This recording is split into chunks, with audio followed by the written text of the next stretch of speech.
Hello everyone, this is Sandra at the Whispering Well. So you will have noticed that there was no intro. This is because I'm filming for the first time on a laptop. And if I look harassed, it's because I am harassed because I don't I don't really know what I'm doing. So it's taken me nearly a month to use this um, laptop because I couldn't even figure out how to record on it. I know it's pathetic. Anyway, what I thought I would start doing is like monthly, um, sort of what's happened during the month, what decks I've had during the month. So like, lots of people do a monthly catch up or monthly um, review of what they've had. So I thought I would start doing that anyway, with a little bit of help. Well, actually, a friend came. I can't take credit because a friend came up with the idea because I wanted to call it something and not just monthly review or whatever. So, what we kind of jointly came up with was Whispering Wells. Yay! So, that is what I'm going to be calling it. So, this will be June Whispering Wells. So, to incorporate a bit of my channel name in there. So, let's start with just ordinary things that have happened like during the month. So, this month is my mum's like birthday month. So, it was her birthday on the 11th of June and she was 81. So, and I'm like carer for her now as well. So, yeah, so it's good. Um, she's still able to do some things herself, but because she had a fall in February, she's not as confident now with going outside. So I can't, she can't like go outside and hang washing and things like that anymore. So I do that and take the bins out because we've got the big, huge wheelie bins in this area. So all of that and um, getting prescriptions for her, going to doctors with her, getting shopping for her, food shopping online, any other shopping. We've got a local shop that I'll go to. Even things like if she needs clothes or underwear or things like that, I go and get them. So there's that. But for her 81st birthday, I thought, what can I do different? I'd already got her this book. She's always, ever since I was tiny, always loved Wimbledon. And she never actually got to go to the museum place where you can go and see all the plates and cups and this and that, at Wimbledon. And she wouldn't be able to go now because you'd never get her up an escalator and things like that in London, and she wouldn't be able to walk it now. So I got her a book that is all about Wimbledon that I thought was the next best thing to her actually going to a museum. And it's a big sort of coffee table type book, but it goes right from the start of Wimbledon. So all the people that she knew that were tennis stars and all of that, right up to now. And all sorts of information, nice big colour pictures and all of that. So yeah, she was pleased with that. So I got that. And I thought, what can I do different? So what I did, I ordered online an afternoon tea for her, which obviously didn't include sandwiches, but it was all like the cream cakes and other little cake bits and pieces and scones and cream and all of that. So I ordered that from a place here called Patisserie Valerie, and that was really good. And I set it all out for her. Although all I kept hearing was, I bet this cost a bit of money, didn't it? And I was like, Mum, it's your birthday. Yeah, but this wasn't cheap, was it? It's like, oh my God. But she did enjoy it, so that's the main thing. Obviously, I had some of it when I shouldn't because Slimming World, but So, and then a bit later in this month, she had to have injections in her knees because she's got arthritis in various places, but in her knees in particular, and they're very swollen, which restricts her movement. So she had the injections in her knees. Was it last week or the week before? I went with her, obviously, and it's a good thing that I don't kind of freak out at blood, because obviously the doctor had the needles. I was sitting kind of facing her, and he had to mark the knees, which I know was painful for her, but they have to get the needle in the right place. And the left one was fine, but when he went to do the right one, this shot of blood just shot out all across the floor, and it was all down her leg and everything, but it was fine. He cleaned that up and what was on her leg, but I noticed she had some more around the back of her leg that when we got home I cleaned it up. But yeah, just this huge, it looked like a huge amount of blood. It probably wasn't. Blood always looks like a lot when it isn't really. But if I'd have been one of those people that kind of freaks at blood, that would have been it. So that was lucky there that I was okay with that. So she had them, and even the next day, she could feel a difference, and she does get up better from the chair now than she did, and she's better with the stairs and stuff, because they were talking about putting a stair lift in, but she doesn't want one. So I think it would be good, but anyway. So there was that, but they're all kind of good things really, because she needed those injections. The doctor was really good, and he said that if necessary he could do it again in 6 months' time. So that's good. So what can we start with? TV. Now, I don't really watch a lot of TV, and if I do, it's things on Netflix or sometimes on Sky Atlantic. Now, I'm really late to this TV series because it's already been shown once. And I think there's 3 series, and I'm now on the 2nd series. But I've seen the first, so I can kind of tell you what it's about. And it's called Westworld. The first series has got Anthony Hopkins in it, and he and a partner originally created this world that's like the Wild West, which is why it's called Westworld. But all of the people in it that look like people are not. They're all basically robots or AI. But people pay a lot of money to come there and experience this world, and it means they can shoot people and do all sorts of things like that and become part of the story without literally killing anyone. And the AIs, the robots, are programmed not to kill, so they're not supposed to hurt any of the guests. But as you can imagine, things start to go wrong, because some of the robots can get deprogrammed. They look exactly like us and wearing clothes and everything, sort of old-fashioned dress. But 1 or 2 of them started to remember things that they shouldn't, from when they were in a previous storyline and things like that, and started to question what's going on when they shouldn't, but they were. And one of them is the proprietress of a whorehouse, basically, prostitutes, and she really starts to, because her storyline, she wasn't always the person in charge of this like bar and prostitutes and everything. She had a different storyline before then, and she was remembering that, and that she had a child, and it was just a story, but she thought it was like some past life that she'd lived, something that had really happened to her.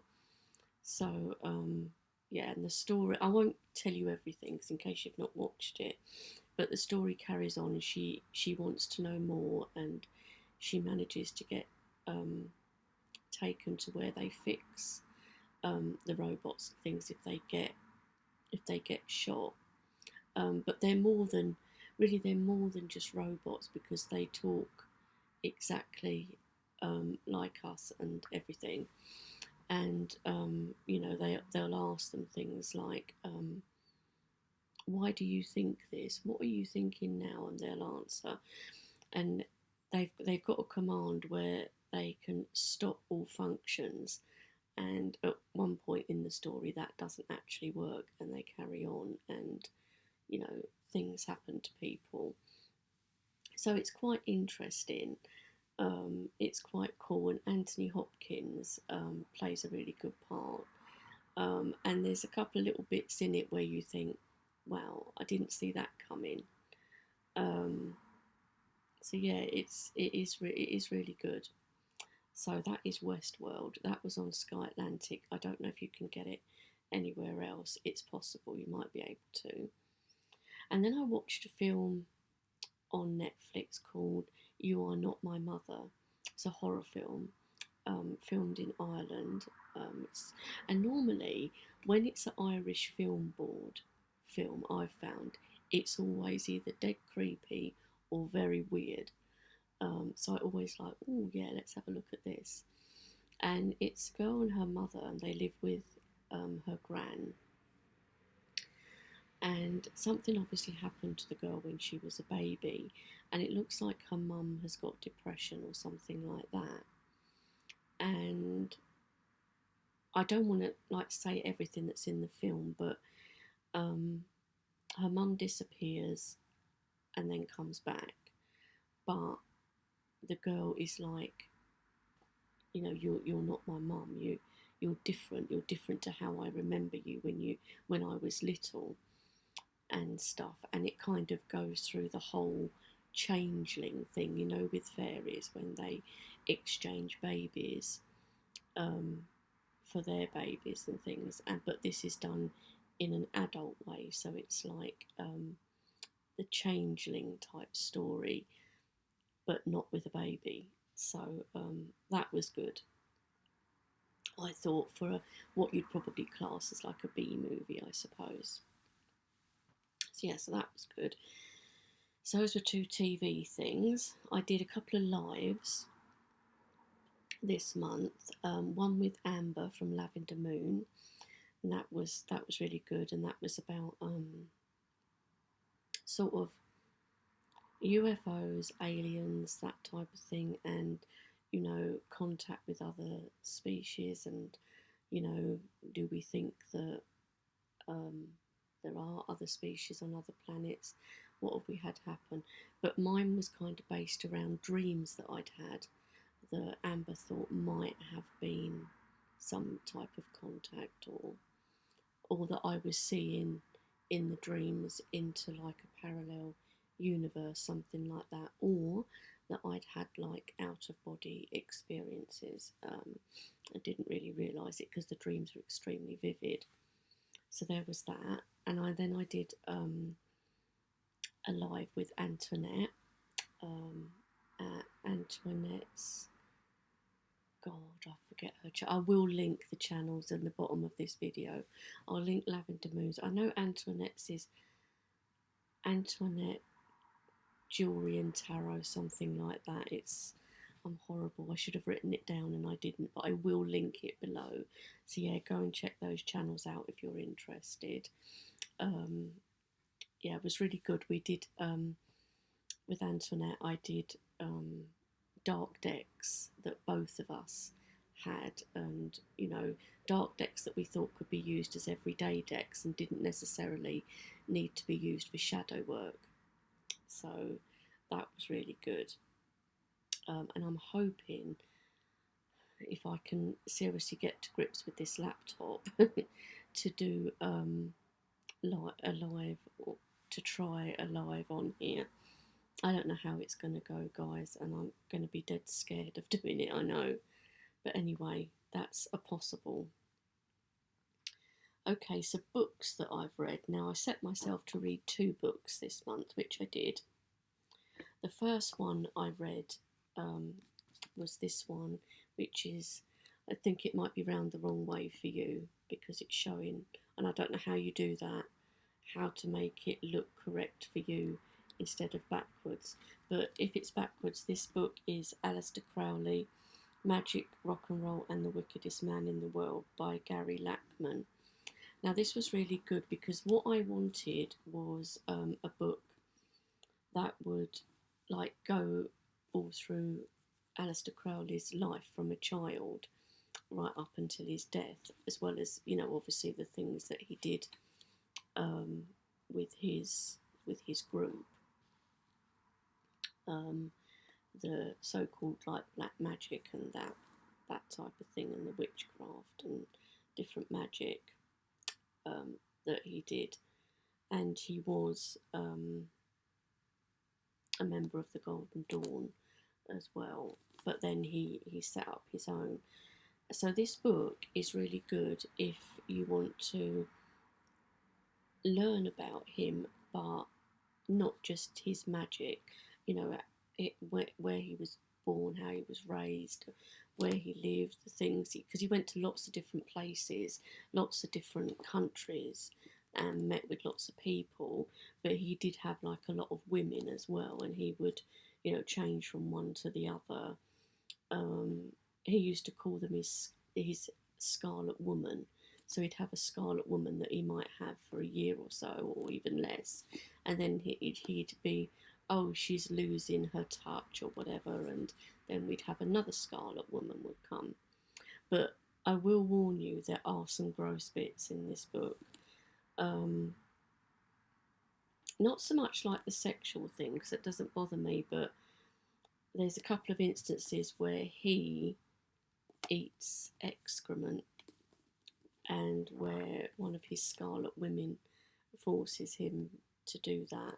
And you know, there's some like gross things like that in it, but it is interesting and is a good like starting point, I would think, if you've not read any other Aleister Crowley. To be honest, it is a good book. I enjoyed reading it and hearing about him, and he did lose 2 children to like miscarriages, and I think one died of an illness as well. So one was a miscarriage, one was died of an illness. It's a good book, like I say, if you want to, you know about his life and stuff, and not just the magic side of things, because this is not one of his books that he's written, because there's lots of those. But after reading this, I don't think I want to really read anything else about him, because I don't know. I don't think it would interest me after reading this and the things he did, and you know, kicking women and things. And you don't get a lot of that in this book. I think there was probably one instance, maybe 2, where he would do things like that. So I don't think I'd be that interested to read anything that he's actually written. I don't think. So, yeah, so this book was good. I probably won't keep it. I will probably let this one go, because I've got too many. You can see at the back here, behind me, the other side. That's the other bookcase that I have that has not been sorted out. As you can see, it is a bloody mess, but it will get sorted. The next book I read, I loved this, Britain's Ghostly Heritage by John West. And I didn't realise that he had a book that he wrote before this, which I've now got on my list of books to get, because I forget now what it was called. This is a signed copy as well. So the Aleister Crowley book is signed too, I think. Is it or not? Oh no, maybe not. No, I think that was the one I got that wasn't. Yes, he did have another book. I can't remember the name of it now. But there's some really good ghostly stories of different places in here.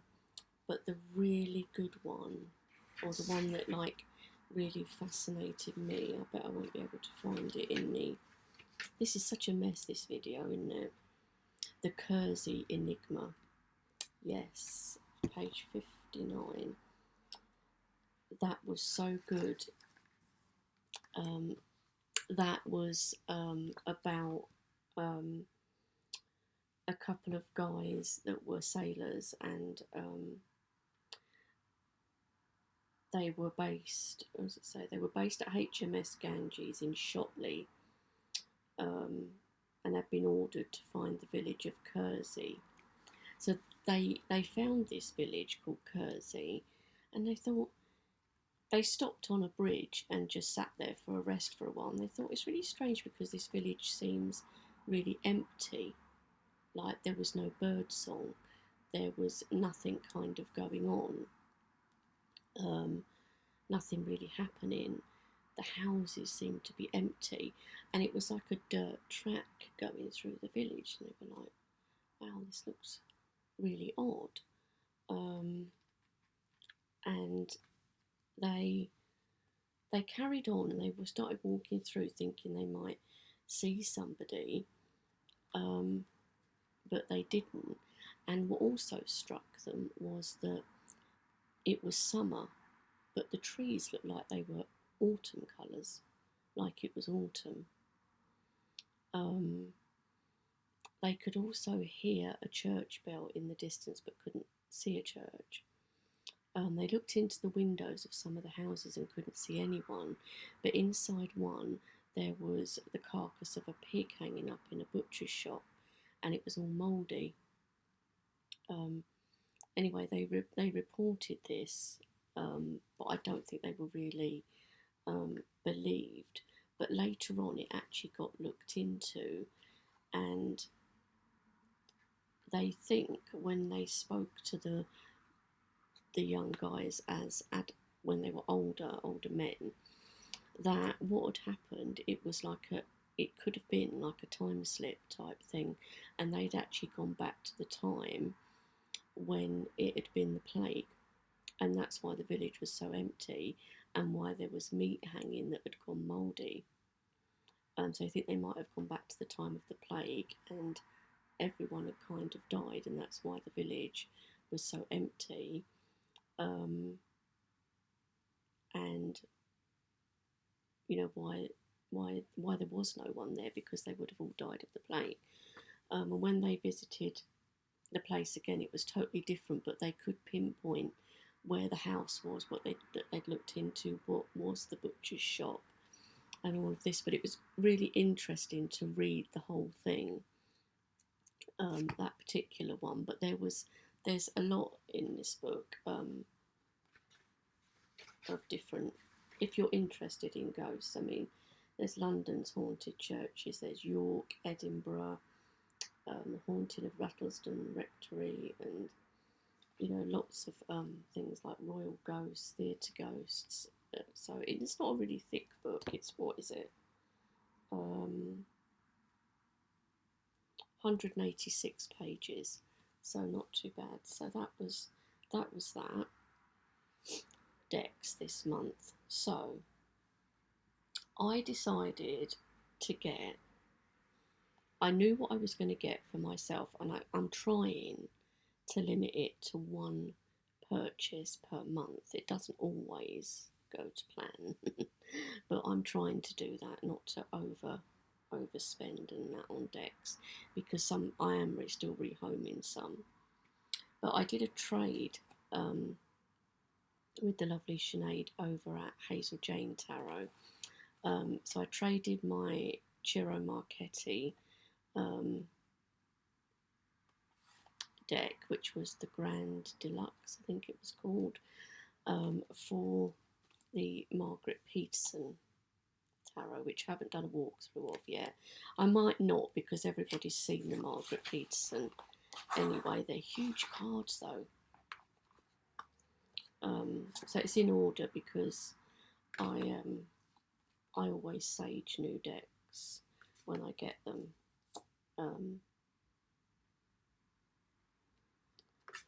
So, and you've all seen this before. So yeah, so that is the Margaret Peterson. tarot, and I thought, well, you know, Sinead wanted that other deck, and I thought, well, I don't use it really. She had the Margaret Peterson. I thought, well, you know, give it a go, see how I get on with that. I then managed to pick up really cheaply on eBay the UFO tarot. This is the Russian version, because the English version is out of print and is expensive if you can even find one. So obviously the little book is in Russian. So it was hard actually to try and work out at first which are wands and which are swords, but I have managed to work that out. I'll just show you some of the majors, because I will do like a full walkthrough of this one. Look how creepy that magician looks. I just thought it was cool because it's aliens.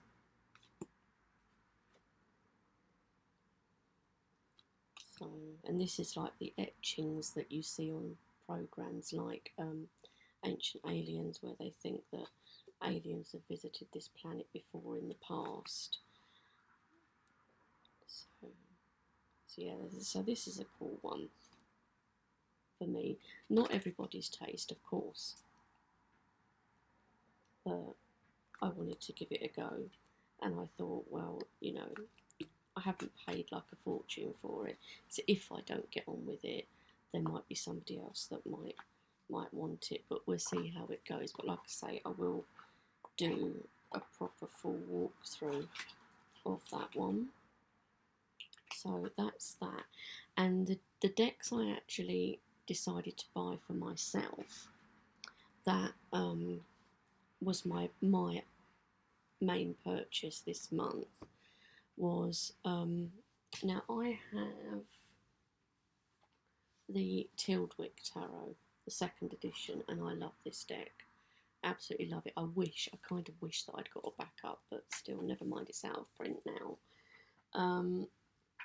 But the company that make the Tildwick Tarot, I never know how to say it. It's Maupertuis, I think. It's AMLPARTUIS, and I will link their website down below. So they'd got a new Lenormand deck out, which is just called the Maupertuis, maybe, Lenormand. So it's still wrapped, guys. I haven't taken it out yet, but I will be doing walkthroughs. So that's it. Obviously, it's little because Lenormand cards are little, and I'm trying to learn Lenormand. So I thought, you know what? Instead of buying tarot or oracle, let's have a go with a couple of Lenormand decks. And I love the artwork of this, you know, because it's very similar to the Tildwick Tarot. So, and I just love the artwork and the colouring and everything with their decks. They don't have lots of decks, but, and then I picked up from them as well, which is another, and it will look very dark, another Lenormand deck, and this is called The Legend of the Wizard Laird. And you can get this deck in this size, which is the poker size, or you can get it in a large format, which I think is more tarot-sized cards. But I thought, no, because Lenormand cards are not supposed to be huge, are they? But it's good that they offer it in both sizes. That's the back of the book. So this is by the same company, Maupertuis. So I will link them below. So I thought that would be cool to get. I'd been eyeing them up for some time but didn't have the money to get them. So I thought, okay, while I've got the money, let's get them. So yeah, so anyway, guys, that's probably about it for Whispering Wells for this month, if I don't change the name. But yeah, I hope everyone's doing okay. Yeah, I mean, the weather's been off and on here. 1 week it was really hot, too hot, then it got cold, then it rained, so had all sorts here. So yeah, but I hope everyone's doing really well. You know, they're talking about a new COVID variant, aren't they, again? which is not good. But yeah, so I will be back with some more walkthroughs. You can let me know if you actually like this.